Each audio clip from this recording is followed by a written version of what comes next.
All right, 1, 2, 1, 2, 3, 4.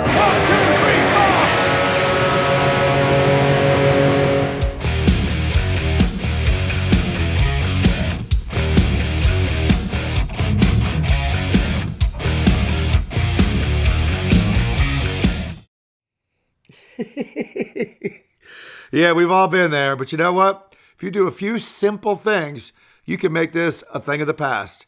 Let me show you how. Okay, so we're here at my bench. First thing, obviously, I got to do is take the strings off. I use locking tuners, just regular Fender locking tuners. You can see those. They're the cheap ones, like $40-some a set, but they've worked great for me. I've been using these now for several years, and knock on wood, I have not had a problem with them. Okay, now, once the strings are off,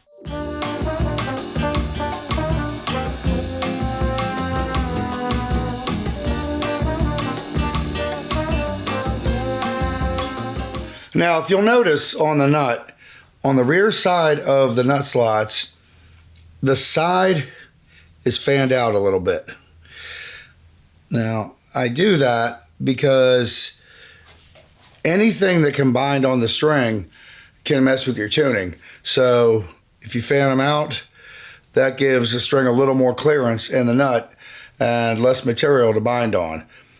I started doing this when I played Les Paul style guitars because of the D and the G strings not being straight. And I started doing it on Strats when I started using tremolo again. And it really does make a difference. So between that and lubricating the nut and lubricating the saddles, that's pretty much the whole trick to it. Okay, so now that I've got the nut slots, the saddles, and the string trees kind of cleaned of any foreign matter, sometimes I like to take some floss or one of these little flossers without wax and just run them through like this to make sure that I've got everything out. I usually find if I'm having tuning issues, this is from where it stems. All right, this stuff is actually really, really cool. A few years ago, I did a gig opening for the band Styx. They're as good now as they ever were, probably better. But their guitar tech, but he turned me on to this stuff. Apparently he invented it, but it's called Gorgomyte. And to use it, basically, all you do is rub your frets. Now, if you see it, it's clean, there's white, there's nothing on it.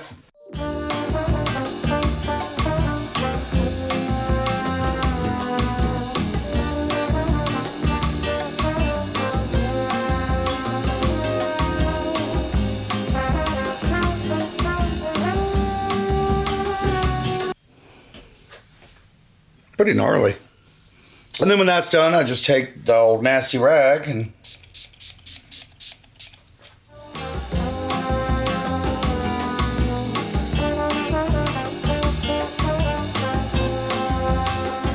it's called Gorgomyte, Gorgamyte. I highly recommend this stuff. There's some other brands out there that do a similar thing. I haven't used them, so I can't recommend them. But the Gorgomyte, I can't recommend it highly enough. I use D'Addario NYXLs. I like the 10 through 52. Gives me a little bit of thickness on the low end, which I definitely like a lot.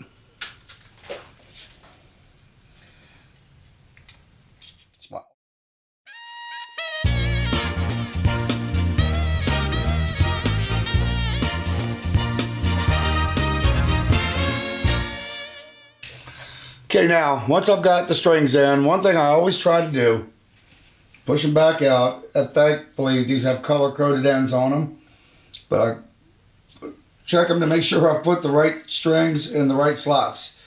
I can't tell you how many times I've gone to tune up and had them wrong. Okay. When that's done, pull them tight and put them back here. And this is the lube I was talking about, Big Ben's nut sauce. I've been using this stuff, oh God, probably since 2005, 2006, and I swear by it. Gotta put my little visor on because I'm getting old. I can't see so well. So anyhow, put that on. And I just put a little bit.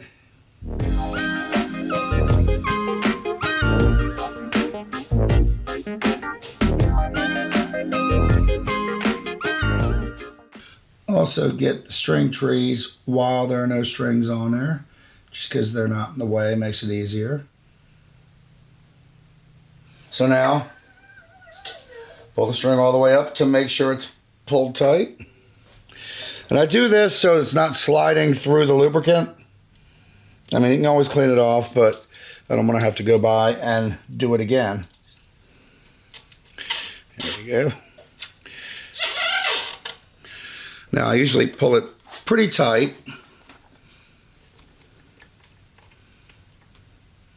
When I'm locking the strings in.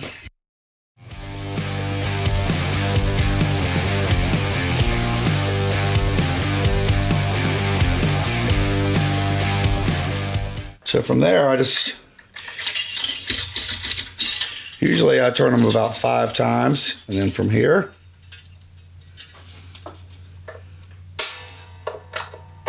and now that the strings are up to pitch, I check the lock one more time. Sometimes you'll feel it gives a little bit and it turns, so it's always a good idea to do that. Okay, so now that the strings are on it, this little device is called a string Stretcha. I saw these advertised for years, and then during the pandemic when we were closed in and didn't have nothing better to do, I ordered one. And let me tell you, this thing speeds up the string stretching process so much. To use it, dead simple. So you've got, string goes over and under here. So I just do that, come back to the saddle, you pull up. It takes a little while to get used to how much to pull up so you don't break your strings. Now something that's important, when you're pulling it, make sure you're pulling straight up. Don't do this with it. If you do that, it kind of creates a bend in the string, and that will mess with your intonation. And on the higher strings, it will even mess with your tone. So keep it as straight as you can. I usually do this 3 times. Then dump the whammy.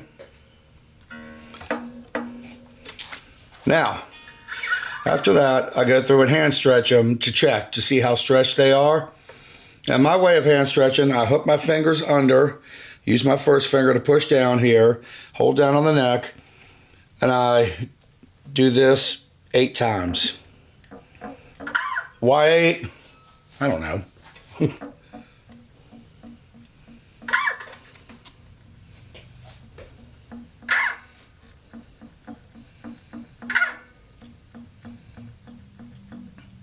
I do it 5 spots on the neck.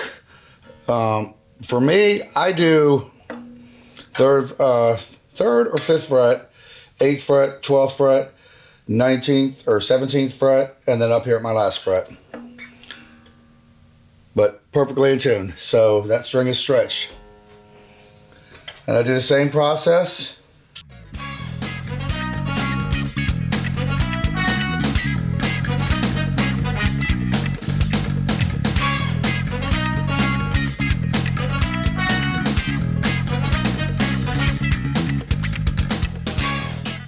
Okay, one thing I want to point out, when you get to your G string, be careful how much you pull it, because being usually the thinnest wound string, it's obviously not as strong as the E or the A, and it's tuned to a higher tension. So just be careful with that, or it is easier to snap.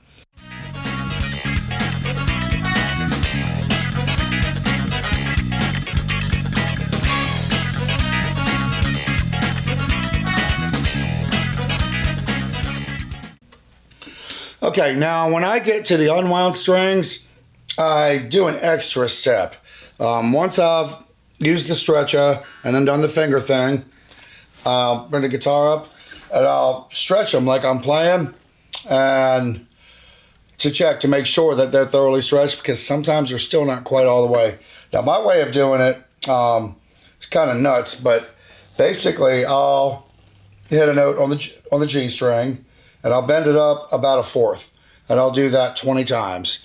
And if it stays in tune after that, there isn't much chance that I'm going to knock it out. So anyway, that's just... Then dump the whammy and check the tuning.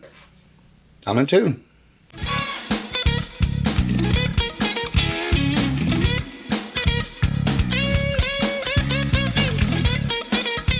Now when I get to the high E string, I tend to be a little more careful. I have broken several high E strings while restringing. It's not a huge deal, but it's a pain in the butt, so I maybe don't pull that one up as high. But I do take more care in it. And this string especially, you want to be sure you don't overstretch it. I learned that the hard way by doing it, and then couldn't figure out why that string would not play in tune.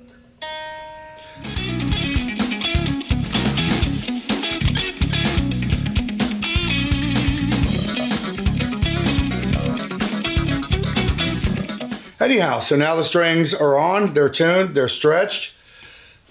Go back to my old buddy, Big Ben's Nut Sauce. Yeah. I seriously can't say enough good things about this stuff. And then I just put it into the nut slots.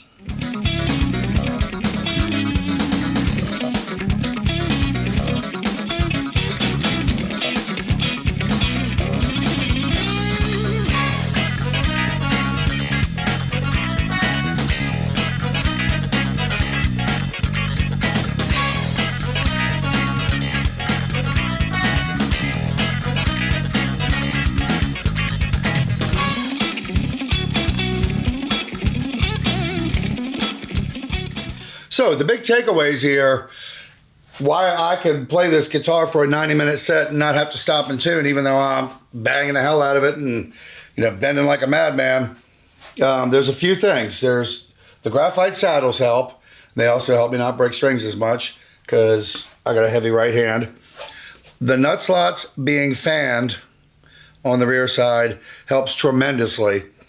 And of course, the Big Ben's Nut Sauce on the nut slots and on the saddles makes a huge difference, and on the string tree. That and your strings being stretched really well and your guitar being set up properly, and there's no reason you can't stay in tune. Anyway, let's see if it stays in tune.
Well, with my band, Southside Saints, generally we play 90-minute sets, usually two 90s per night. And I can count on one hand in the last 3 years the amount of times I've had to stop during a set, whether it be between songs or during a song, and tune my guitar. Usually I tune before the set, and that's it. Tuning during the set, it just doesn't happen. My guitars, really, they're nothing special. Take this one, for instance. This is the main guitar I play with my band, Southside Saints. It's a Fender body, Mexican Fender neck, cheap Fender locking tuners. I think they were like $40. So it's not a boutique guitar or anything like that. Matter of fact, this one still has the stock plastic nut on it. But it's all in the way the guitar is set up and then what you do when you change strings. Now, no guitar is going to stay perfectly in tune right down to the centihertz. It's wire and wood. It's going to fluctuate. I mean, if you take a guitar and lean it forward like this, the tuning is going to change. That said, though, you can take steps to make it so that you're not having to constantly stop and tune your guitar every other song. So give it a try and see how it works for you. I hope you've enjoyed this video, and I hope you found it maybe even a little bit informative. Don't forget to hit the like button, because that really does let Facebook know to spread my videos. And if you like this stuff, hit subscribe. Thanks for watching. I'll see you next time.